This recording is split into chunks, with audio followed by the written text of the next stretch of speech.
Morning. I'd like to call the Executive Committee meeting Tuesday, August 27th to order. Could I get a roll call, please? Mr. Lear, Mr. Washington, Present. Mr. Legesse, Mr. Olthoff, Mr. Hess, Present. Mr. Tholen, Mr. Byrne, Present. Ms. Weber, Present. Mr. Payton, Present. Mr. Ritter, Mr. Kinzinger, Present. Ms. Haas, Present. Mr. Seroy, Present. Mr. Wheeler. Present. We have a quorum. All righty, no public comment today. Under presentations, nothing. Approval of minutes, July 23rd, 2019. Motion to approve. Mr. Washington, second. Mr. Kinzinger. All those in favor, please say aye. Aye. Those opposed, same sign. Motion carries. Thank you. We don't have anything under legislative today. There'll be a little bit more next month. And also, Anita Speckman, our county administrator, will have some things that she's been working on. Oh, sorry. That'll be tomorrow. She's been working on some things as far as state laws, and I think you did have a few things today also that she'll be bringing up, but that are regarding new laws in the state of Illinois. So, no appointments. Tell you what, would entertain the motion to move number 13 up on the agenda to get into that right now. So move. Mr. Burns, second. Mr. Payton, any other discussion on that to amend the agenda? All those in favor say aye. Aye. Those opposed, same sign. Motion carries. All right. So this is in dire need of explanation because there's a lot of misinformation going on out there about this, intentional or otherwise. So this number 13 on the agenda is you know, as it says, is to move the animal control management to the county sheriff. This is something that has been discussed with board members as we have looked at different options, new buildings, associated costs, for the better part of a year and a half. And the talks have escalated. I've sought out information from current and former board members from Will County to figure out their model. I've sought out information about what our operations were. We analyzed the costs and the benefits of our current operations. We all know that there's been staffing issues that we have dealt with. You know, and the overall question we had was, is when we were looking at a new building at the time when this all started, was should we be in the business of housing and adopting animals, or should we be focusing on enforcement? And the general response that I got almost unanimously is they would prefer that we focus on enforcement of the laws and actually step that up. And so I took that to heart, you know, with the, I don't know, 15 or 16 people I spoke with on the board at that time, you know, just different conversations. And so we started to look into it a little bit deeper, what that meant. Should we, you know, analyzing the cost of a new facility, the repairs, the upgrades, all the knowns that we have right now. And, you know, it's, to start this conversation off, this is not unknown. This didn't come out of left field, and I didn't make any of this up myself. It was based on what other people do around the state, around the nation. And the first step was to, you know, kind of get this together, have a conversation, to get the approval of this committee. But then there was more in-depth conversations with those that have a more, let's say, direct line of sight on what animal control is, whether it's AWAC members or people in the shelter community. So to start off with, I just wanted to make sure that there's no misunderstanding. We have, and we've demonstrated that we have the best interests of the animals at heart. I think that this board has done historic things in the amount of involvement that we've got into animal control, the amount of input we've seen and asked for from the community, and the betterment and furthering the mission of animal welfare in Kankakee County. I don't know of any time that the things we have done have ever happened here, where we have the public input from those that in the animal community on what our policy should be on the county side of things. And if I'm mistaken, then somebody tell me, but I haven't seen anything like this since I've been paying attention. And it's only been since 03 or 04. So We started AWAC, as I mentioned, the Animal Welfare Advisory Committee, to give the companion animal community input into the policy. We allowed for the raises for the AC department to assist in recruiting officers, which is an ongoing challenge at the amount of money that can be, that we had to spend through financial limitations. So this board responded, and we actually asked for and increased the added transparency into the reporting out of that department. So I think that to clarify a misconception, we've always had the best interest of companion animals at heart. And there may be differing opinions on the path going forward, but I don't think it's fair to say that we hate animals, and some of the other comments that I received all last evening and this morning. It's frankly quite ridiculous. So here's the proposal. As I've talked to many board members about this, especially on this committee and on Finance Committee, on Friday, I met with Julie Boudreau, and I met on Monday with her employees because they deserve the respect to be talked to before it gets out on social media and into the newspaper. That's the way I do business, is I don't throw people under the bus. I let them know what's coming. What I didn't expect is the other side of that coin is there'd be a lot of misinformation spread saying we're shutting down animal control. Nothing could be further from the truth. So the plan is as of 12/1, and I've had discussions with the sheriff on this on many occasions, the management of animal control will transfer to the sheriff's department. A law enforcement public safety division focusing on public safety. Current operations will continue as is. All institutional knowledge will transfer, but we are not changing anything right now. The plan is, and I've had Steve and Anita analyze the financials. We have our arms around that, what this means. Initially, there is no increase to costs. As we look to the future, there's a marginal impact to expenses and the overall bottom line, but this isn't a cost savings measure. This could end up costing us a little bit more if we take the money we're saving and put it into more enforcement officers. So I'll explain a little bit more about that in the future, or in the next few lines here. So as we take the necessary planning and operational steps to be out of the housing adoption part of this, because that's what I'm proposing. Other counties do this. Will County does not house animals. They are focused on enforcement. They work with shelter partners all over the place in regions and they actually get paid to house animals. The housing, let's say the housing fee that we charge when people come pick their animal up, that is something that goes to those shelters. So, and they do agreements with these shelters, and they have long-term relationships with them.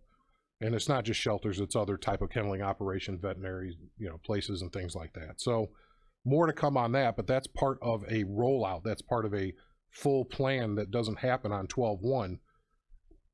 We predict that we probably won't be out of the housing business until mid-year, maybe even it could take us a year to be out of that.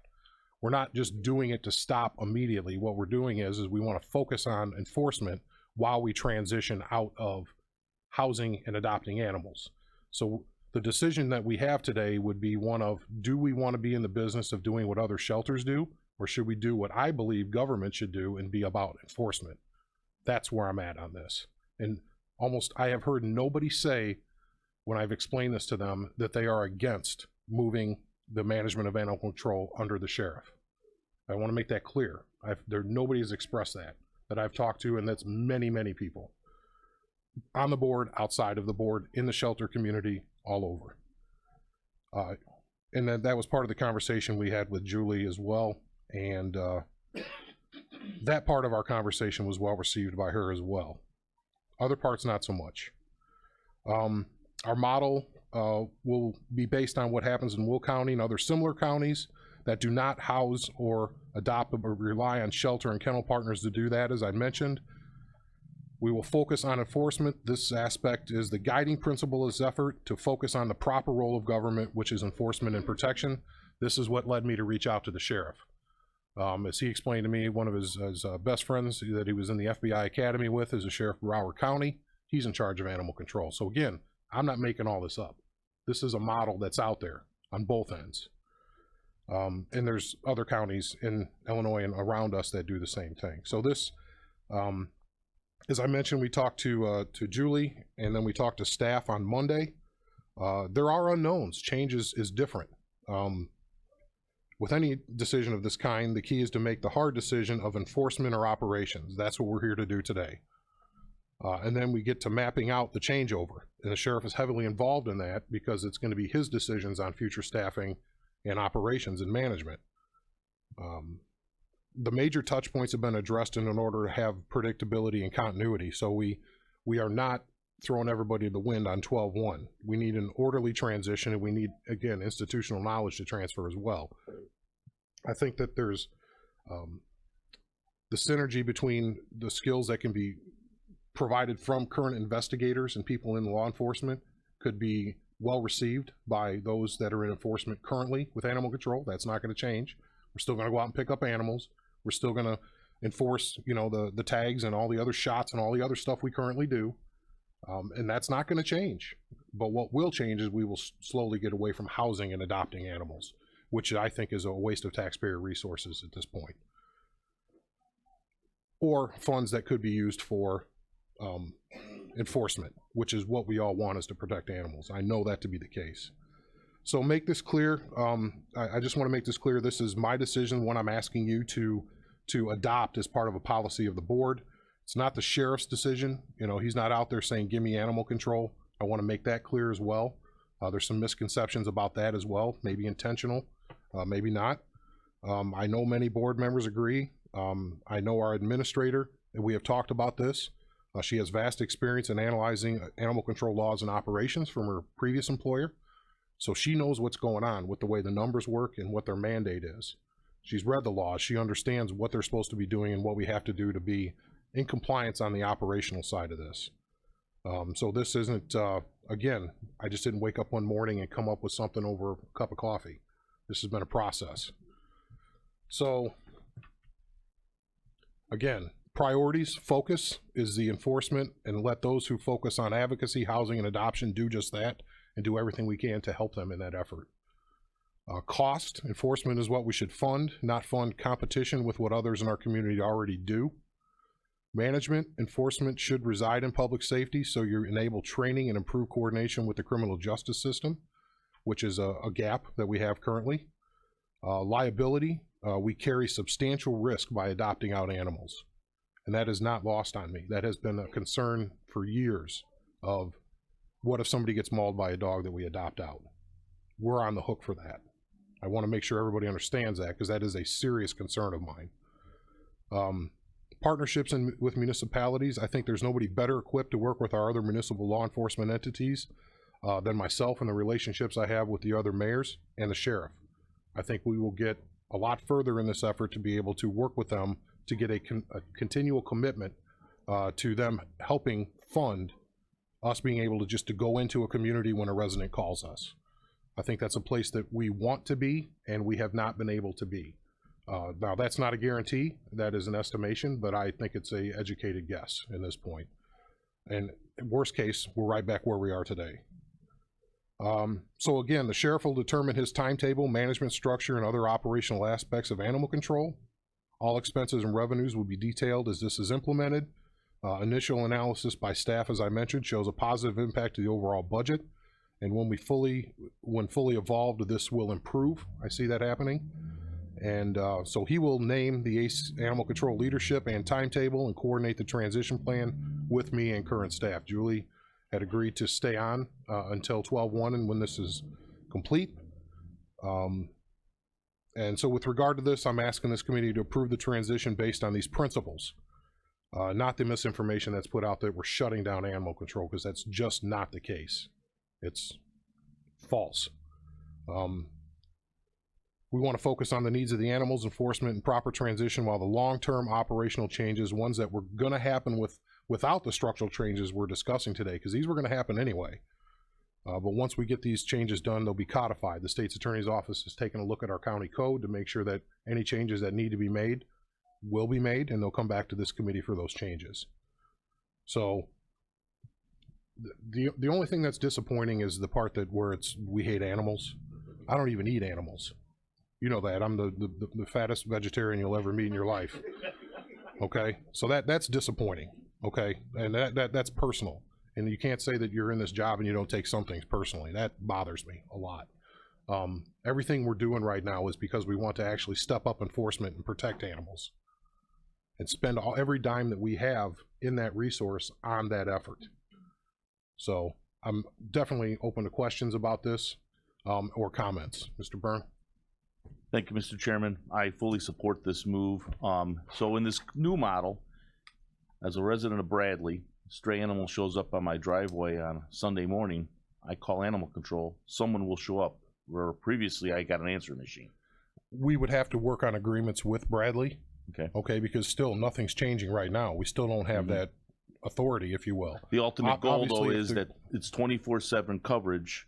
Someone will show up should a person have harmed an animal that's stray, maybe it was hurt, or there is a public safety matter regarding an animal of some sort. That is the ultimate goal. And I see when you have two public safety divisions like patrol and animal control, I see a synergy between those two to be able to, as they say, get people out of bed at 4 in the morning when they see a dog that's been hit and it's limping around and it needs to get somewhere.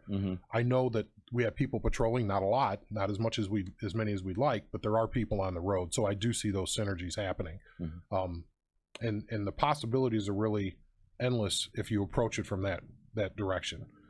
We definitely need to have a increased presence in the cities and the municipalities, but we need them as partners. Yeah, I mean, that happened to me about 3 years ago. I had an animal show up in my driveway on a Sunday morning. I called and I got an answer machine, and a bunch of neighbors and I were standing around going, now what? We call Bradley Police Department, and they're not equipped to handle bringing an animal. Right, I agree.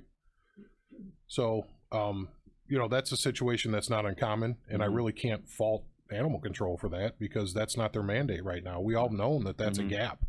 What are we doing to get past that gap? So that we do have that capability exactly at some point with this model, it gets to where we want it to be 24/7. You have a problem, no matter where you live in Kankakee County, you have access, and animal control or division of the sheriff's office will show up and assist you. And that's where we're trying to get. That's where we're trying to get. Okay. And it's a big county. We have a lot of rural areas, and so we want to make sure that we have the resources to do that. And again, that question that's in front of you guys is, do we want to have this shift under the management of the sheriff?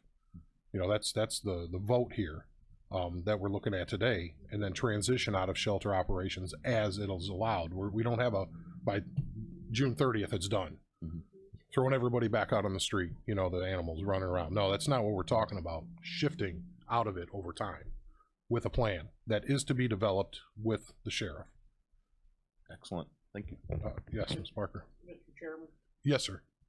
shouldn't there be a motion before we get into discussion on this? Sure. Yeah, I'll take one. So moved. Mr. Ciroy with the motion. Is there a second? Mr. Byrne? Okay, thank you. Number 8. Sorry about that. Thank you.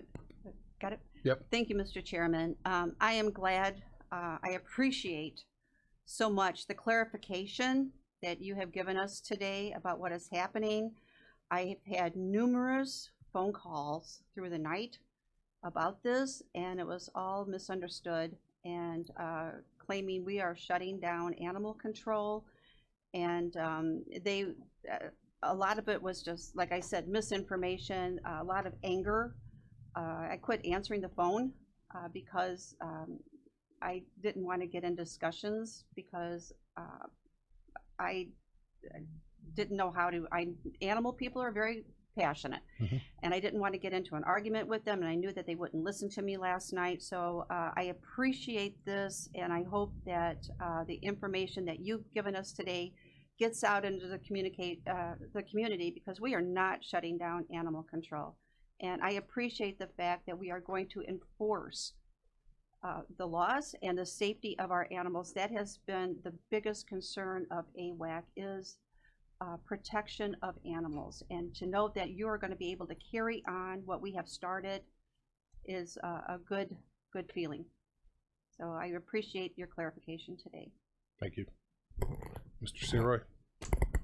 Thank you, Mr. Chairman. And to Tinker's point, I think this is a goal to expand animal control, not to close it. It's an expansion of it to broaden it. So I just wanted to make sure I stated that. Thank you, sir. Yep, thank you. Mr. Washington? I might understand that in the changing of the guard, there will be a listing of people who will house animals once they're picked up? Well, you know, the procedures obviously are going to be up to the sheriff to determine, but I don't foresee that he would change having people call animal control, because it will still exist. That number is still going to be there. That's the first step, is to call animal control. It's the way it should be.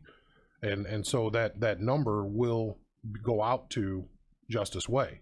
And that number, that will be like on 12/1, that will happen. We'll still be housing animals, we'll still be adopting out until we, again, phase out of that over time. That's But what I'm saying. yeah. When we phase out, we'll be phasing into, microphone, sir, I'm sorry. Do I got the wrong one? Yes, I do. 13. I apologize. I had 12, sorry. we'll be phasing into a point in time where instead of going to animal control with the animals, they'll be going to individual shelters. Correct, and those, I mean, I don't know how all of those operations will work, because again, that has to be determined by the sheriff. Seems to me that in the past, we have told people that bring it to us, we'll check it for microchip, you know, to see who the owner is. That could still be the case going forward, or you could make sure all the shelter partners have microchips, and it's their responsibility to tell animal control that they have a stray. See, these are all agreements that we would do with our shelter partners That's that will what I have to was be worked asking. on as we go forward. And there will be standards that will have to be met in order to be a partner of Kankakee County Animal Control on housing these animals. So we're just not going to throw them in a barn somewhere. You know, these are going to be people that actually know what they're doing, and they agree to the standards that we set. So there's things you can do in a contract that the Department of Ag doesn't let you do as a law enforcement agency, if that makes sense. Well, that's what I was asking, if there Yeah. would be a list of shelters, and there would be regulation of those shelters as to what they can and what they can't do with the animals. Correct. I think it's our job to once this transition happens, to make sure the public is constantly reminded of that.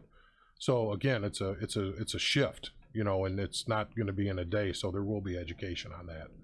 Right now, I can't tell you how many are just dropped off over there, whether it's while they're closed or while they're open. I do know it's about 1,000 animals a year from what I've heard. I don't know how many of those are just a microchip check and call the owner and they come get it and they pay their fee. You know, those numbers will all be broken out as we start to go forward. But I do know that the load, if you will, the tenants of animal control are at high numbers right now. So that is a concern. If we have shelters that are already pretty full, what are we going to do to find housing for the ones that we do have? And I will say that there are regional shelters as well that can take these animals. The questions that I had were answered by those in Will County on how they do it and the agreements they have with different shelter partners. And I've actually heard from a couple of them today. One not happy, one supportive. So, yes, Ms. Parker. Thank you, Mr. Chairman. I want to make sure that we clarify that the trained animal control officers will still be in place to handle those animals that might be rabid, take care of the bats. They will remain. Yeah, none of that changes. There you go. Now or in the future. You know, the role of an animal control officer will still stay the same. They will have access to potentially better equipment and training and partnerships from current law enforcement. I see it as a big win for them. To be honest, it will also be a big win on career path for those folks as well, because we are constantly in need of people to work at the jail. We're hiring more patrol people, so we see it as something that might be a nice transition and a path to better employment within the county for those individuals too. Thank you. Thank you, Chairman. Yep. Yes, Ms. Dunbar. Thank you, Chairman. Thank you, Chairman Wheeler. Yep. I just have a couple questions about process. Mhm. You mentioned that you've talked to more than 15 board members, Mhm. and I wondered if you had talked to any board members that are part of the Community Services Committee, to which Animal Control reports to, or Criminal Justice, to which the Sheriff reports to, because I sit on both of those committees, and I've never heard mention of this. Yeah, I've talked to many members of those committees. So selectively, Mhm. but not at committee. That's, you wouldn't talk about it before you've talked to the people that work there openly. They deserve better respect than that. And along those same lines, so you did not talk to any of the shelter partners before this decision was made? Yes, actually, I did talk to one. Yep, I did have to talk to one because I had to be prepared if this news was not received well, that we'd be able to, let's say everybody quits on Friday. I had to make sure that those animals were cared for over the weekend. So I had a string of volunteers ready to go. Because that's my job, is to think like that. Thank you. Any other questions? There will be a lot of work on this as we go forward. The first decision is for the board to say this is a direction we want to go. Enforcement, protect the animals, and get out of the housing business in a methodical manner. That's where we're going. And then the second, there will be other county code work to do if the full board approves this next month. There'll be other work to do on the county code, and then the sheriff basically will start to integrate his staff within animal control to get his arms around where they're at right now and where we got to be on 12/1. Mr. Byrne? Thank you, Mr. Chairman. Would it be possible moving forward, should this motion pass, that in community service and criminal justice, this become a permanent action item for the time being, to update the committee and the public as the transition does move forward, to update? Yeah, I think that's, and maybe both committees, I'm suggesting yeah. both committees. I would say so, Yeah. you're through the transition. Mhm. I would probably say that once it happens, then the Criminal Justice Committee would be the one that has the part of the report. Exactly, but until then, have both committees. It's a separate item. Yeah, both committees for the time being get updates on the transition. Mhm. And that way the public who watch these meetings and follow the process are, it's open, it's transparent, and everyone's up to speed on everything. Exactly. Mr. Lejes? So today's vote is only to transfer enforcement to the sheriff. Yes. Yeah, and it's to endorse the plan of transitioning out of adoptions and sheltering. This is all part of the same plan. This is all part of the same issue.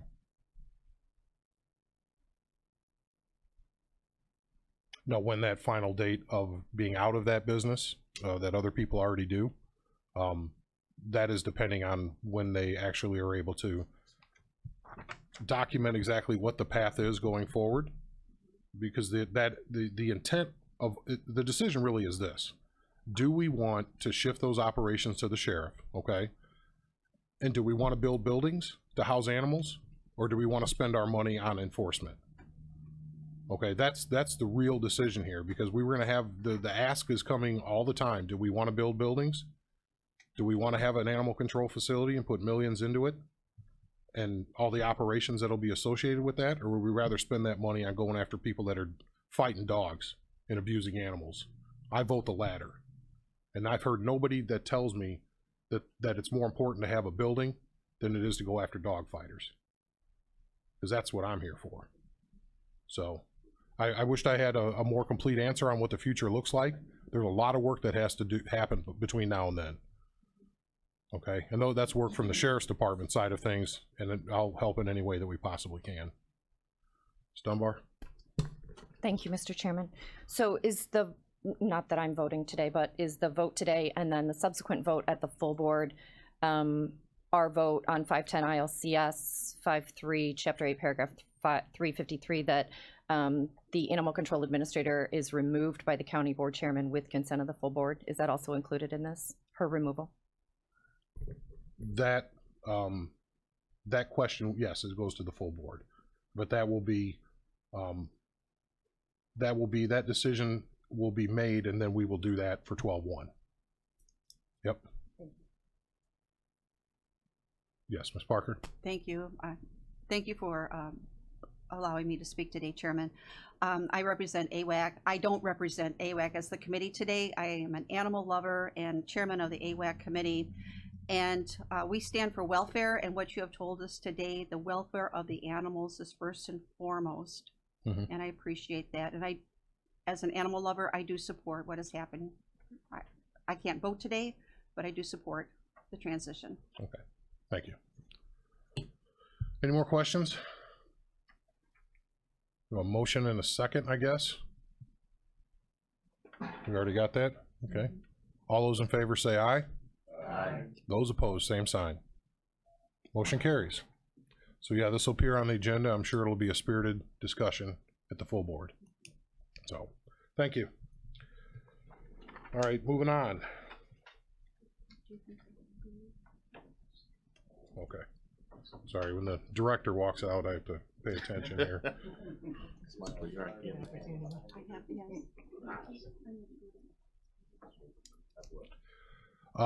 Kevin Duval, did you have anything for the committee, or while we take care of this? All right, we're gonna let him try to get the screens back up. I won't take too much of your time. As I said last month, I'm trying to do updates every other month, so I don't bore you with you. I'm not coming back for any additional monies. Yes, we are. We're on staff. We're on plan.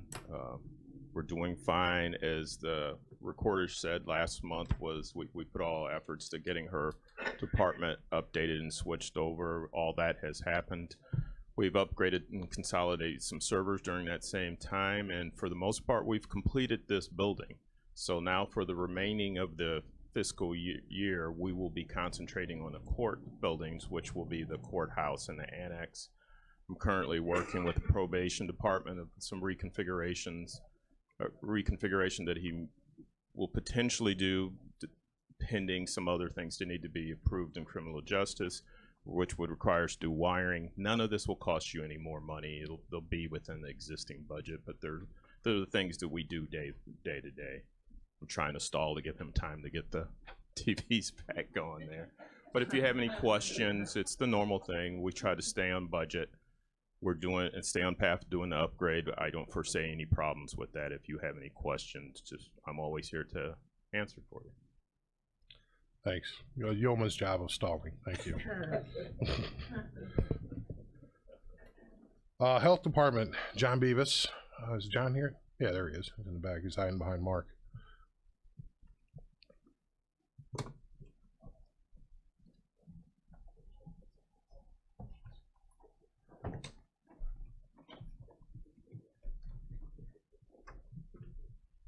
Good morning. I just have a couple of things on the agenda for this morning. I wanted to give an update on one of the grants that the health department participates in. It's the WIC, that stands for it's WIC WIC, Women, Infants, and Children grant. We get a big grant from the state in regards to the Women, Infants, and Children program.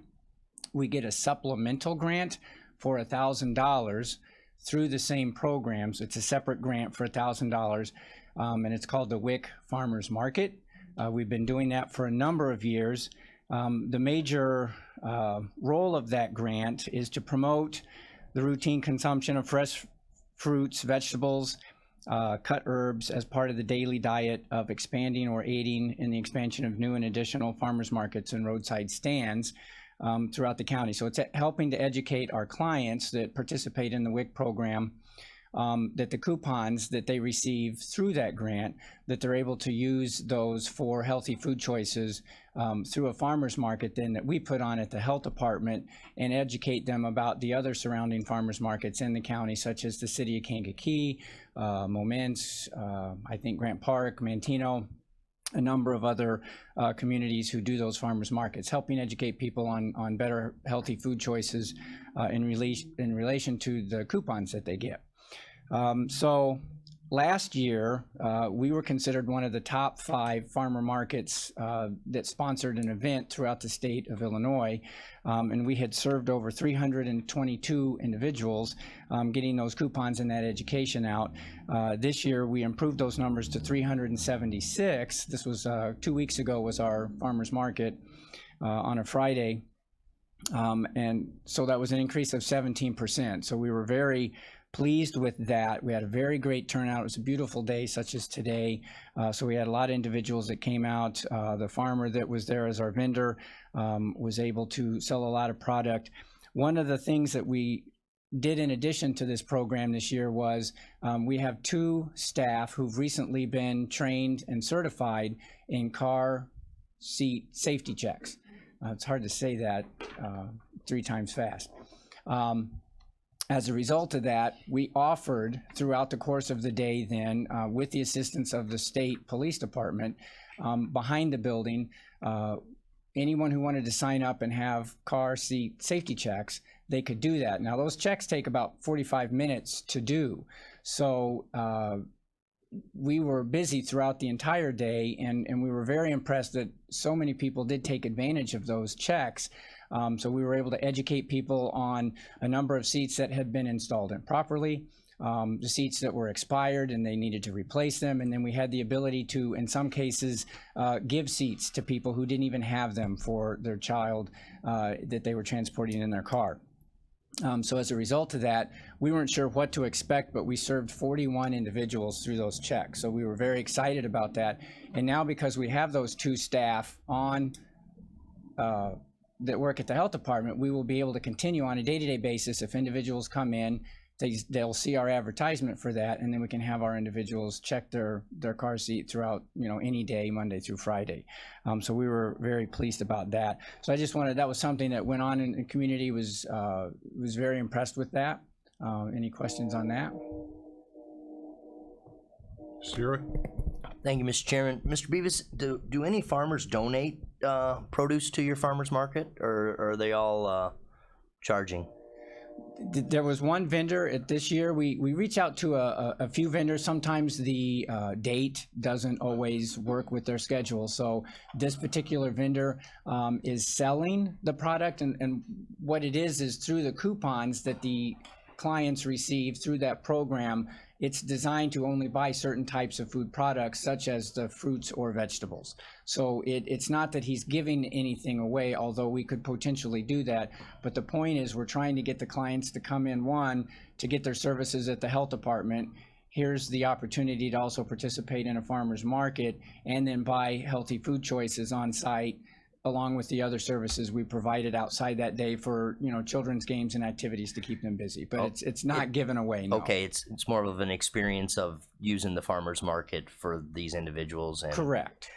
Well, next year, please let me know ahead of time, because I know a farmer that might donate a truckload of sweet corn. Beautiful. Okay. So I will make a note of that. It's almost past sweet corn season, but he does it at Life Compass 2 or 3 times a year. He loads up a couple pickup trucks and just gives it away. So we're actually getting ready. We haven't specifically scheduled a date yet, but we're going to get all the people involved together and kind of do a hot wash to talk about what went right, what went wrong, and start preparing for next year. So I'll put that information in there. Thank you, sir. Okay, the second thing that I had on my agenda specifically was to just update. I know I had talked to this committee a few months ago, I think, in relation to the Heartland virus, which is that tick-borne virus. A year ago, we had an individual in our county who was diagnosed as positive for the Heartland virus, which was actually then case 1 for Illinois ever. So it's originally from Missouri. It was when it was in 2009. It was discovered in Missouri through 2 farmers. It was believed to sort of weather down south because our winters were believed to be too cold for this tick to survive over the winter. So we didn't have anything to worry about. But recently, obviously everyone knows our winters have not necessarily been that cold. And we've had a number of vectors, mosquitoes, and other things. And in this case, this particular Lone Star tick, it's called, was found in our county through a tick drag. We sent off those results, and that was the last report that I gave you, is that we had sent off the ticks to CDC to determine if they in fact had the Heartland virus. And we didn't have the results back at that time, but I'm here to report that we do have the results back now, and we do have ticks that have that presence within them. So very similar to like West Nile virus, for example. It's an opportunity to provide education, which we've put out the press release. We have put it on our Facebook. It's on all our social media to just help educate people then on how to better protect themselves when they're out in state parks or in grassy fields and prairies like Perry Farm, for example. Their pets, can get a lot of ticks when they're out and about, when they get back in, and just how to do the tick checks on your pets, on yourself, on your children. And then if you feel that you've been bitten, or are experiencing any of the symptoms, then we've pushed that education out on contacting a physician to make sure then that you're not potentially suffering from this heartland virus if it's not. Many things, you know, diseases and illnesses and viruses tend to all have the same things. You kind of feel like you have the flu, and so it could be one of a dozen things. So here's just another one now that we just need to be out there and aware of as we go through the summer and we get into fall now. And the West Nile virus will probably start to tick up now because we're getting into those late stages. Any questions on that? Okay. Then any other questions? Anyone? Bueller? Sure. Ms. Dunbar. So, Mr. Beavis, how do we prevent that and identify the symptoms? Well, that wasn't quite what I Oh, thought, darn but no, it. that's fine. That's fine. That is a great question. Basically, when you're out and about, it's kind of like with mosquitoes. You know, we suggest people wear the long sleeves. You might have your pants tucked into your boots or something like that. If you're going to be out in the field playing in long grass or something, the ticks are very slow moving, so they hang on branches or the tall grasses. And as you walk through them, then they will get on and cling, and then typically they will search you to find a spot. Sometimes the ticks might latch right away where they're at and they can find the skin. Other times they'll get up and get behind an ear or up in your scalp and your hair. They're so small you do not feel them. And that's why you have to do these checks. So you can buy the protective sprays like you would use for mosquitoes, some kind of a tick repellent that has the DEET in it, so you could wear that. But basically it's just making sure and checking, wearing proper clothing. A lot of people will say, well, I'm not going to wear long sleeves. It's 90 degrees outside. I understand that, but that protects you against sunburns. It protects you against mosquito bites. It protects you against ticks. So that's how you can protect yourself. Individuals choose not to do those things, then they potentially suffer the risks. That's a good question. It wasn't the question you were looking for. Not exactly, but if I don't get it, that's fine. Any other questions? Thank you. All right, I will take my prop away.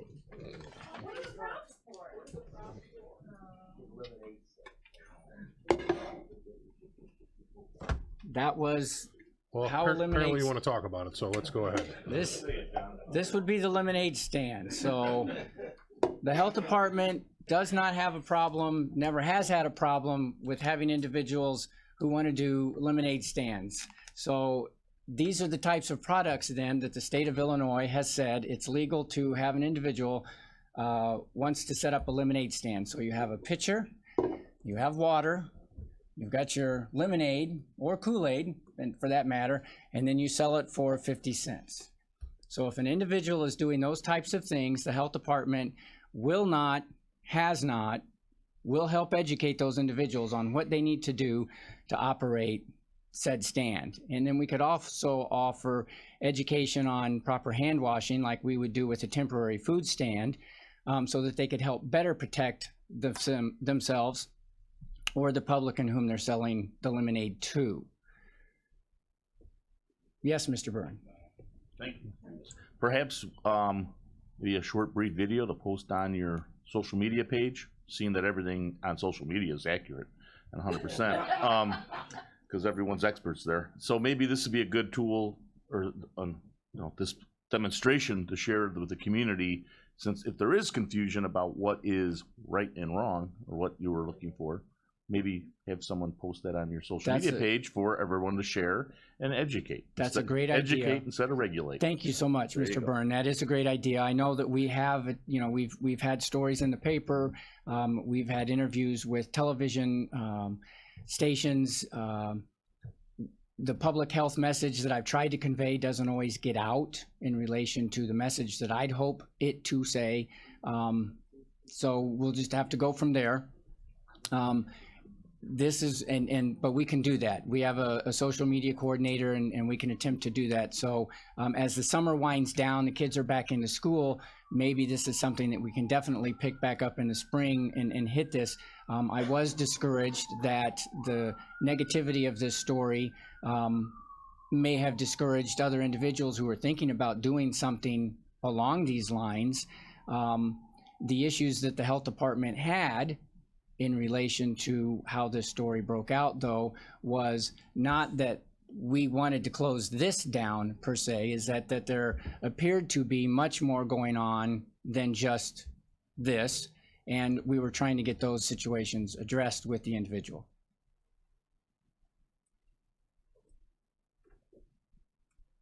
You're not gonna mix it up? No. Did you bring although enough I for am- everybody? No, I have to say this for future. Hey, do you have cupcakes with those? No, I do not. I do not. Wow. Too soon. Any other questions for John? Thanks. Thank you very much.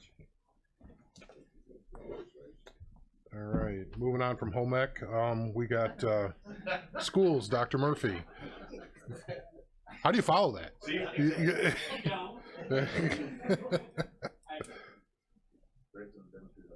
VAC doesn't have there's no report this month per Karen, so there's nothing to approve. The county administrator's report, Anita Speckman.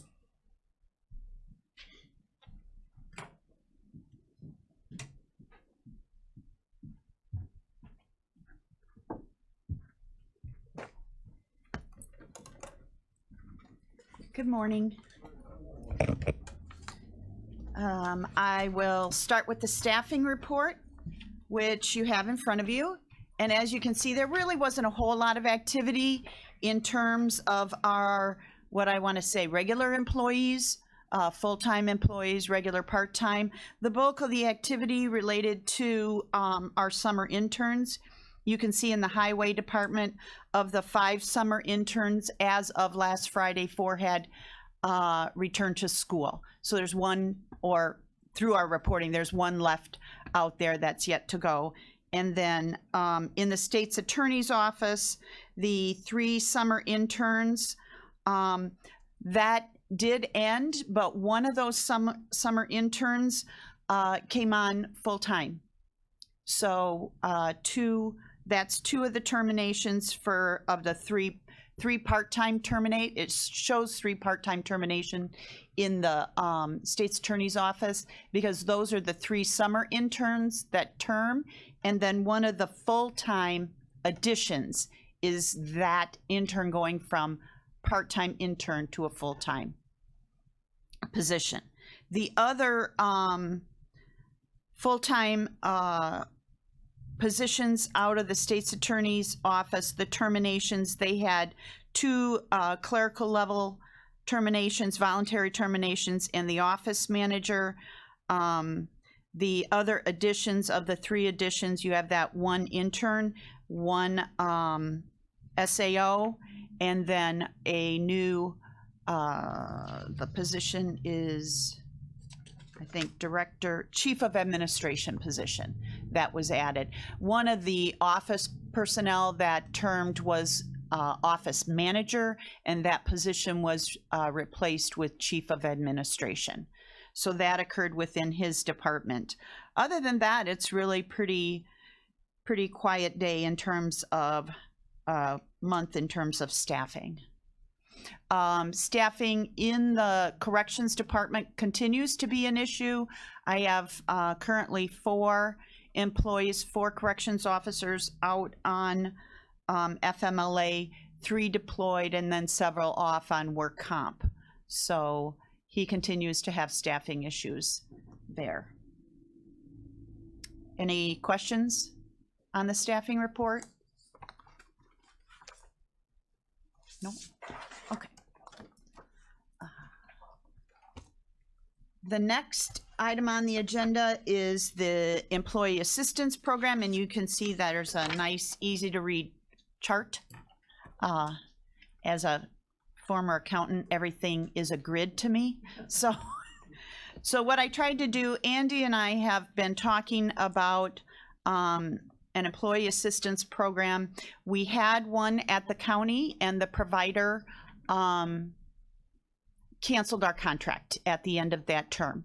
So I couldn't find where we were actually paying a monthly fee for this EAP, so I'm surmising that perhaps we only pay when it was utilized, and perhaps there wasn't the volume there.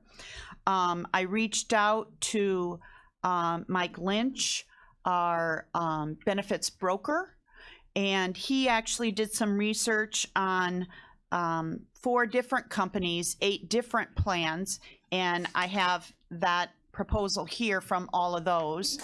And I kind of took that information and laid it out on this grid to try and look at it. And I'll say this, one of the companies that proposed was United Healthcare. That is our group health provider.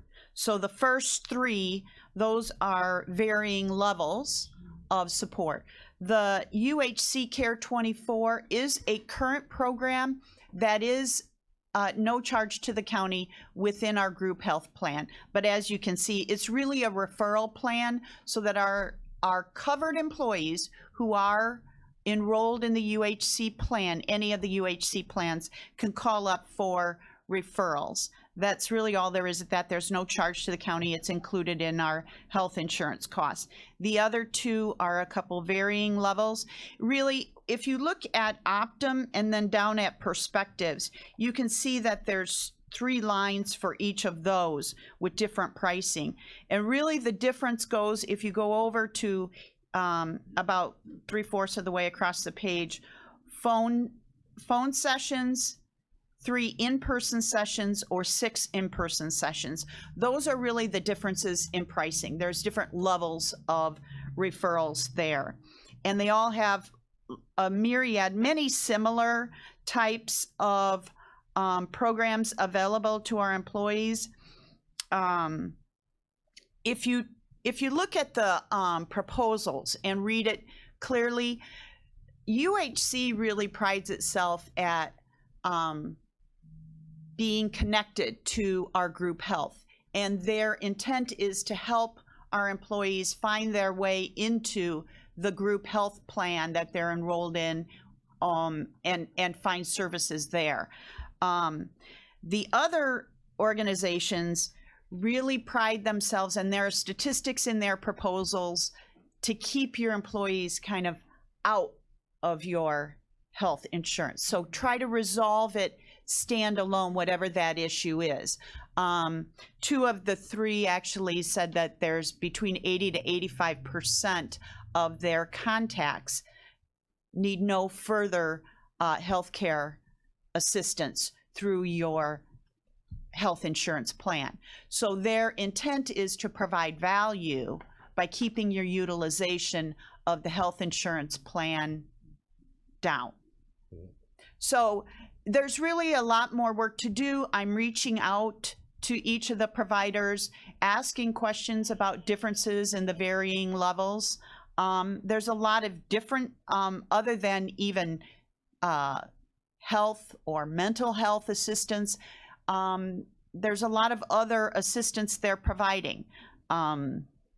Legal, financial. One of these, as you can see, has identity theft protection, which I find timely and interesting, a good value-added proposal. All of them, as you look at the far right-hand side of the page, they have HR supervisor counseling so that our supervisors can call up and say, I have an employee situation or conflict within my team, and I'm not sure how to handle it. Can you help? So that, again, is a benefit. And then they all have utilization reporting that helps you understand how many of our employees are seeking assistance. Is it value added? Is it not? The cost, as you can see, ranges from $6,800 to about $12,500. So there's a swing there based on what they provide. But other than that, it is kind of a work in progress. I did want to tell you that I am working on this, doing some investigation. I'm not ready at this point to make any sort of recommendation, but we're targeting probably 12/1 to hopefully roll this out. And so, you know, Anita's bringing this to this committee because as a policy committee, do we want to have employee assistance programs for our employees? You know, and that's kind of, you know, there was kind of a discussion point. I think in today's age we have to. I think you can't not, to use a double negative, have these things. But we didn't want to go down this road. Right. If the board, the executive committee doesn't see value in assisting employees in this manner, the financial decision will come at the finance committee. Right. So that we're not voting on money and which one. It was more like, do you agree with this path, Mr. Kinzinger? Do you have something? I was curious as to what precipitated this particular discussion on assistance program. Some of these things will never be used, and somebody qualified needs to look at them and say, hey, does it make sense to spend $6,800 more a year, or $12,000, or zero, which we have presently? Right. How do we determine the value of those 12 items across the top? I don't see a lot of value. I'm going to be right honest with you. Right. And I'll tell you, for the first maybe 9 months I was here, I had no phone calls about our EAP, none. And so I thought, okay, it really doesn't add value. It isn't something our employees are looking for. It's interesting, the last 3 to 4 months, the number of phone calls I've received, asking for a number, asking for who do we have as an EAP, et cetera. So there is some interest within our employee group, and you don't know on the front end, Ron, to answer your question, but that last column with utilization reporting is the one that says, yes, it's either being used or it's not being used, and how is it being used? And what's the makeup of the people that are using it? Right now, this one that's free is free to our employees that are enrolled in the healthcare plan, right? So there's a referral portion there. It's free, but you don't know how many people are calling because there's no utilization reporting. Understood. And some of this manifests in can I, you know, it's not teledoc, that's a whole nother situation, but we see a lot of utilization of the emergency room in an inordinate amount for new employees, which is kind of an aberration. Yeah. So we're going to focus on education on them, but if they know there's somebody they can call or a teledoc type service that'll keep them out of the ER, we have to coordinate with our healthcare plans. And Mr. Byrne knows this. That's a huge cost on your healthcare plan.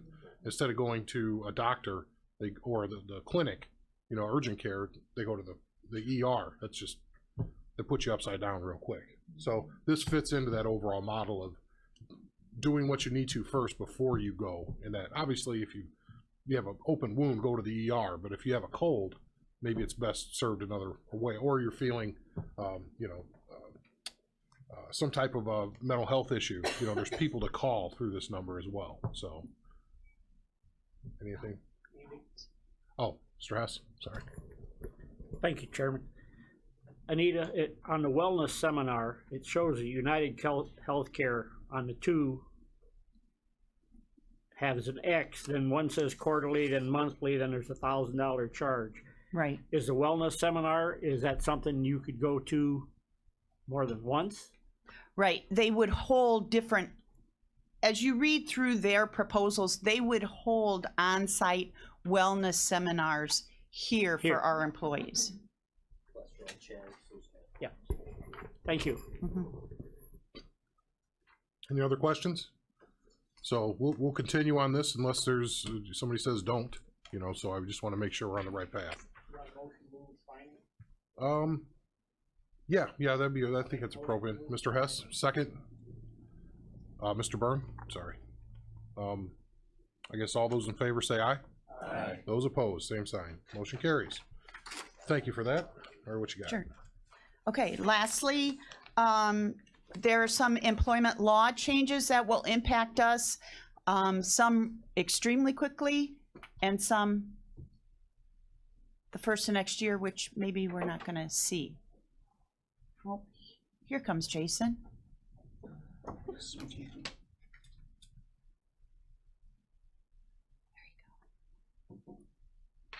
Okay, and then I just do up and down? The arrow. Well, we'll see. Okay, we'll see how this works. Okay, so the first one is changes to the Equal Pay Act, and this is figuratively called, or like No Pay History Act is what it was called. And so the key change here is that it prohibits employers from seeking a candidate's salary history during the screening process. So you can't ask people what they make currently or previously, etc.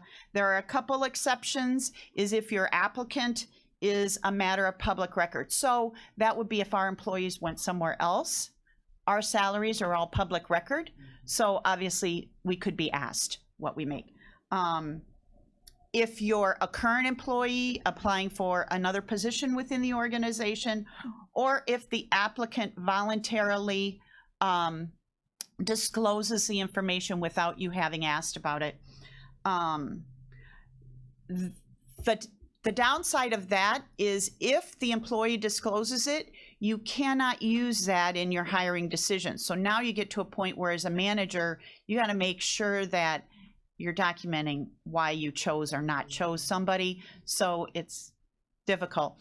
I did want to let you know, we did go through all these last Friday at the department head meeting, and I did have input from a department head manager who asked, well, can we ask what their salary requirements are?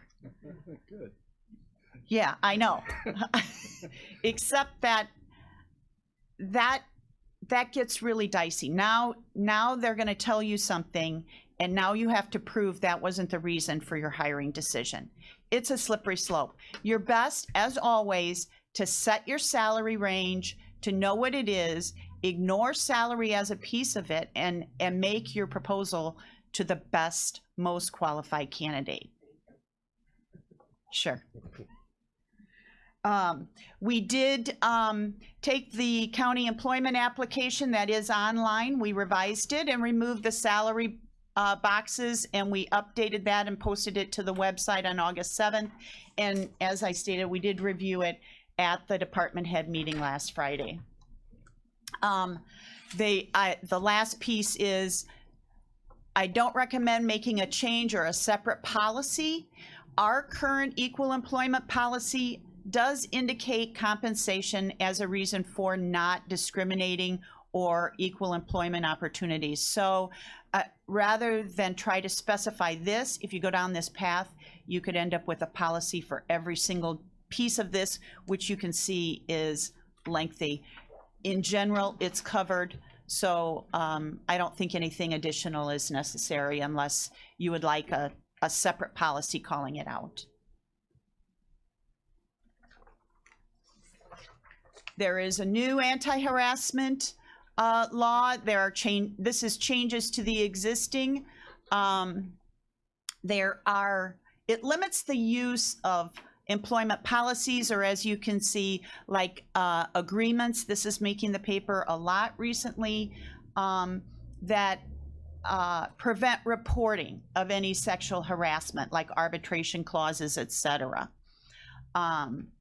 It is also now illegal to discriminate an employee if they're perceived to be part of a protected class, even if they're not. So if the perception is there. And then it requires the number or a final adverse. So sexual harassment and discrimination decision, they have to be reported to the Illinois Department of Human Resources beginning next July 1st of 2020. And it requires employers to annually train employees on preventing sexual harassment. IDHR is going to develop a sample training program. Whether or not we choose to use theirs or develop our own or a different model would be up to us, but it has to be done annually. And then the IDHR hotline has to be changed to accept not only calls of harassment, but discrimination as well. Lastly, it's very preliminary. There's a lot of work yet to do on cannabis decriminalization.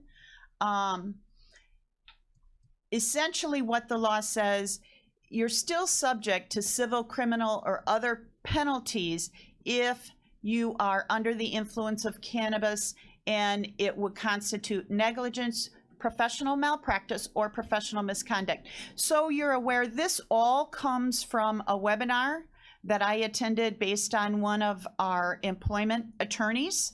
So I only took their language and to share with you for now. So I'm not pretending to be a lawyer, but a lawyer gave me this.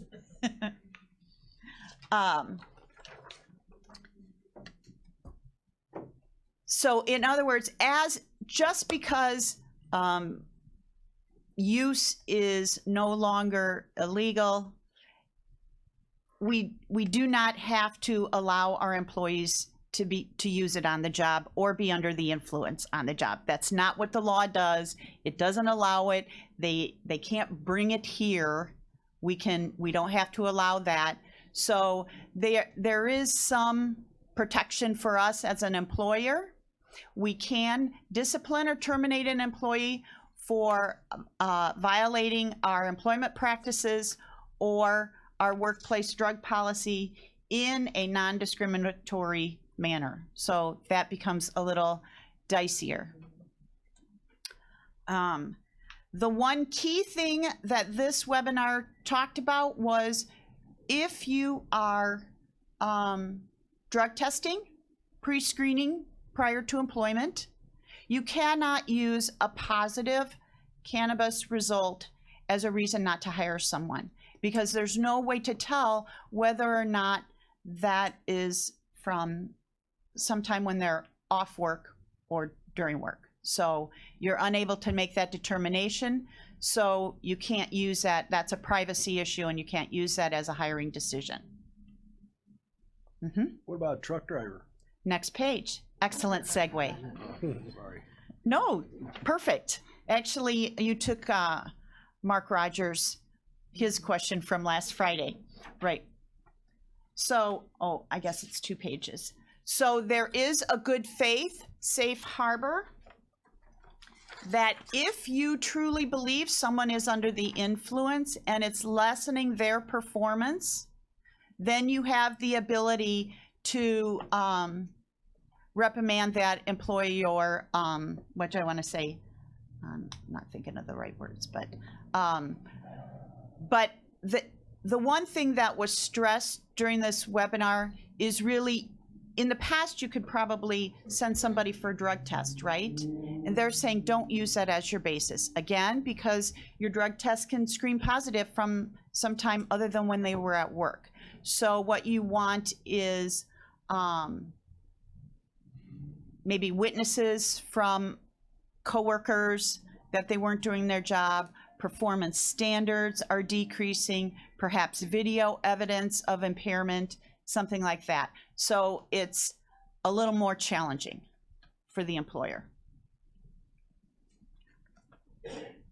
So this is the part, Ron, where what it says is that it does not interfere with the restrictions of the Department of Transportation. So the takeaway is, for Mark's group, employees who cannot pass a federally mandated drug testing are not protected by the ADA or otherwise, because passing that test is an essential job requirement. So our highway department's pre-employment DOT testing will continue to occur. Mr. Kinzinger, go ahead. Yeah, most unions have federally approved apprentice programs.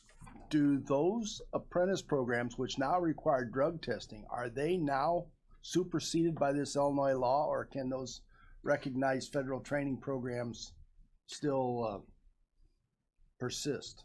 I'll pay you after the meeting. That would be a part of, here we have, the Drug-Free Workplace Act of 1988. So if there's something that's federally required to be a drug-free work workplace, you still have to abide by those requirements. Now, the big takeaway for us, and Andy and I did talk about this, you know, if you have a contract with the federal government of over $250,000, you must comply with the Drug Free Workplace Act. Clearly we do, right? So we have to understand what the scope of that is. Is it only those departments or the people within working under a certain grant or contract, or is it everyone in the workplace? That is why this is really just the last page. There's a lot of work. When I say there's a lot of work yet to be done between here and January, there's a lot of research that's going to have to be done to determine the extent to which we change our policies, we change our employment practice, who's impacted by these exemptions. So those are the next steps. We have to review the impact based on the Drug Free Workplace Act. We have to decide what in our personnel policies have to change. Are they to be completely rewritten? And then obviously any change has to be reviewed both with the state's attorney and with our liability insurance carriers. So there's a lot of work to be done between now and January 1st, and there's still a lot of questions. But I just wanted to kind of tell all of you and the department heads last week that we're watching it, we've started the work, and we'll have to keep you apprised as we move forward what the impact is going to be. More immediate questions? More to come. Thank you. Sure. Anything else? Nope, that's it for me unless anyone has anything else. Thank you. Okay, moving on. Administrative. Have some appointments, reappointments. I'll read through them real quick. Reappointment of Jude Pommier to the Baker Creek Drainage District. Reappointment of Keith Yonka to the Baker Creek Drainage District. Reappointment of Dennis Schaefer to the Baker Creek Drainage District. Reappointment of Paul DeGroot to the Clausen Park Drainage District. Reappointment of Ronald Blanchette to the X-Line Creek Drainage District. Reappointment of Tom DeYoung to the Little Beaver Special Drainage District number 1. Reappointment of John Supernaw to the Minnie Creek Drainage District. Reappointment of Elwood Line to the Moments and Yellowhead Drainage District number 1.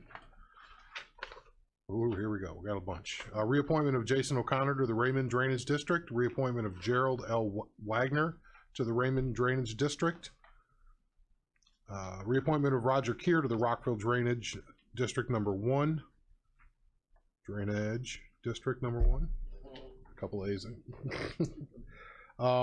Reappointment of Steve Engelking to the Yellowhead and Washington Union Drainage District number 2. Reappointment of Leroy Bauer to McGilvery Special Drainage District. Reappointment of John P. Gracious to Grinnell Special Drainage District. Reappointment of Paul Marcotte to the Spring Creek Drainage District. Reappointment of Mark P. O'Connor to the Joe Bennis Drainage District. Reappointment of David Cole to the Canavan Drainage District. Reappointment of Tinker Parker to the Animal Welfare Advisory Committee. Also Carol Weber to the Animal Advisory Committee. Dr. Diane Fedro, Dawn Tutt, Christy Slaby, and Jamie Jamnick to the Animal Welfare Advisory Committee. There was a typo on the original agenda. It said Janice Jamnick, and so we corrected it. It's Jamie Jamnick. So I need a motion to combine and approve these. Mr. Byrne, a second. Mr. Washington. I did want to make note. One astute board member brought up that one of the applicants for a drainage district who was already appointed lives in Homewood. So I'm going to look into that to make sure that, can you live outside the area? I don't know the answer to that question, but just to let everybody know, I'll look into it. Maybe if you own property in the district, then you could be on drainage. I don't know the rules, but I'll look into it. So before a full board, we'll have that to make sure that we have that noted and know what's going on there. So we have a motion and a second. All those in favor say aye. Aye. Those opposed, same sign. Motion carries. Openings, one opening on the BM Lewis Drainage District, one opening on the Mantino number 9 Drainage District, one on the Gar Creek Drainage, one resident opening on the Kankakee County Housing Authority Board, one opening on the Kankakee County Ethics Commission, 2 openings on the Kankakee County Regional Planning Commission, one opening on the Kankakee County Historic Preservation Commission for an architect, and 2 openings on the Animal Welfare Advisory Committee, 2-year term. I have applicants from that, but I'm waiting to hear back from the people that are currently on the committee if they are going to choose. That's why they're not on here today. So I still have a couple of more applications in and people that are currently on that I haven't heard from. So that's that. We already handled new business. Any old business from the committee? All right. Other business.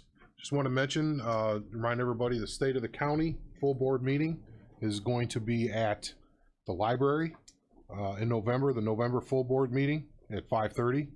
I had spoken to a few of the committee chair people to do a short, maybe 5-minute recap of the highlights of their committee from the year, just to kind of go around and have the committee chair people do that.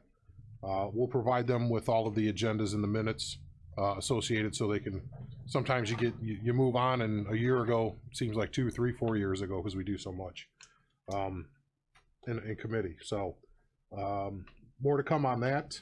We'll also, there's a few other things that are going to go on at that meeting as well. I have some presentations.